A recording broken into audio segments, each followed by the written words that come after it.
Hello.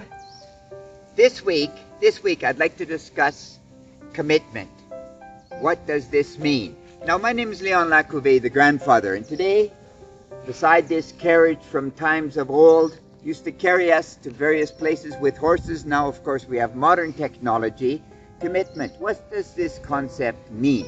Well, when I gained consciousness at around 20 years of age or so, I begin to be committed. I'm committed to my family, for instance. I'm committed to my studies around this time. Eventually, probably I marry. I become committed to my wife. Normally, I have a family. I'm committed to my children, and I run along. Now, just before I go on, I'd like to thank you for those wonderful line and email messages. Please keep them coming. Now, around 40 years of age, 35 to 40 years of age, most of us, I think, wake up. We wake up and we go, wait a moment. I'm committed to everyone else but me.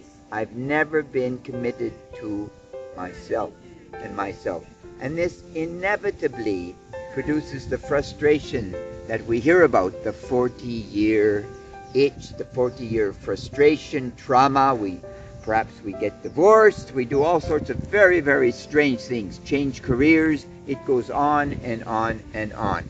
Why? Because we've not spent some time when we were 20 years old to begin to reflect on what my life is about and where I'm going with my life. This is a very important concept, I feel. So how do we begin? How do we begin to find this concept of commitment? What does it mean in the greater scale of life? Well, when we are 20 years old and we begin to see that, wait a moment, there's something special about me. I am unique. There is no one like me. There never has been and there never will be. And then I realized, but wait a moment, this means absolutely nothing unless I begin to work on me.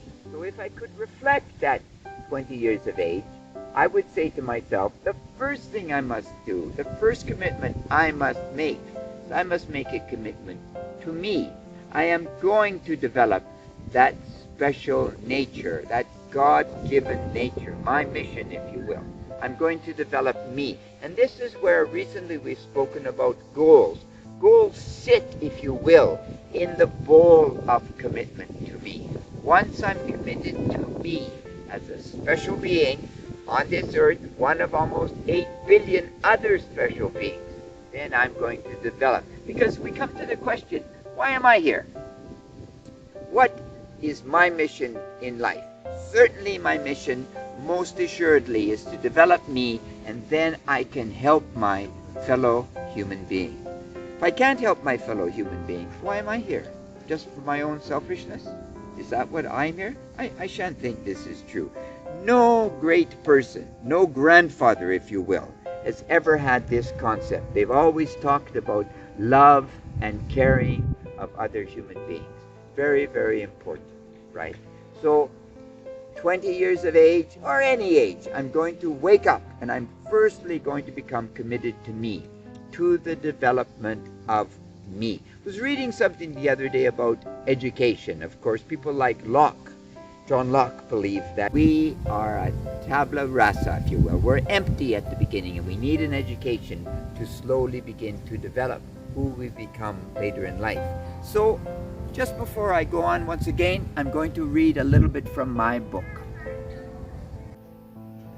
I would like to share a commitment that I made to myself when I was 12. Chapter 23, Grandfather is Going to Die. By the time I was 12, I had figured out how I was going to escape the industrial drudgery of my small town, and I was going to escape actually work in general. And that was by becoming a rock and roll star. Now, it didn't really matter about talent, didn't really matter about my musicality, how good I was.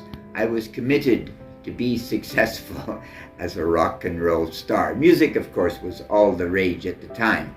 Now, what it really did was dominate youthful society. So it was a commitment that, of course, was changed by my attempt to quit school. which my mother, bless her, she stopped me from doing. So, grandfather is going to die.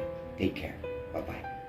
Commitments. Well, as I sit in this beautiful carriage here to carry me off, as such, I reflect on commitments and the adventure that my life is supposed to be. So you know what they say. Critical thinking, get aboard. Critical thinking is necessary, and critical thinking is great. It's great. You have a wonderful day. Take care. Bye-bye.